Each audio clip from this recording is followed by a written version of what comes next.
Hi, it's Ursula from ursula-smith.com, and I am back with wax seals. And I have been playing around a little bit, so I'm just going to kind of talk through what I've done.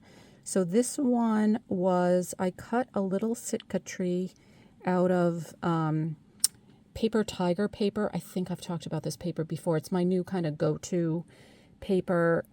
It cuts almost as well as the Yupo paper on the digital cutters. It's got a plasticky core, but like a papery outside. So it's kind of a mix of both. So the distress inks and all of that kind of stuff work great on that paper.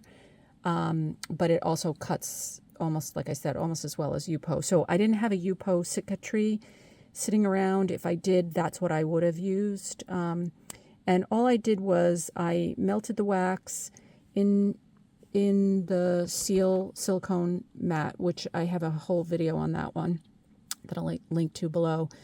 And then as the wax was starting to almost get to where it was about to cure, I just laid the cutout on top. And I got a great impression. The only problem was I didn't mix, it was a bunch of different greens and I didn't mix them all together. So it was really kind of distracting. So what I did after the fact was I took a Versamarker, so not the Versamark pad, but the marker. I think they still sell these things. Every once in a while, there's just a project that I end up having to pull out the Versamarker. And so all I did was color in the little Sitka tree, and then I pulled in some Pearl-Ex powder into the middle, just to kind of, you can see that a little bit better. So then what I did was I did a wax seal with a regular brass, I think it's this one. Is it this? Yeah, I think it's that one. And then brought Versamark over the top, Versamark pad over the top of it, and then used the Pearl-Ex powder on that. And then I was like, oh, I wonder if I could stamp into the wax. So what I did in this case is I just used a stamp that it's so old. The company's not even around anymore. Again, I stamped it into Versamark. I'm hoping I can peel it out of here. It's not stuck. There we go. And so I don't know if the Versamark ink survived, but it kind of looks like maybe it did. So again, I'm just going to pull out some Pearl-Ex powder and just kind of rub it across the background. And we will see if it sticks to the background, which is where the Versamark would be, and not the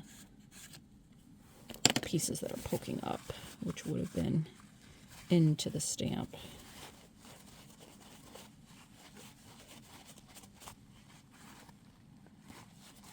Such a fine detail, it's kind of hard to tell. I mean, sort of. In any event, it still looks nice. But, and so I'm not sure that you really needed the Versamark to make it not stick, but just in case.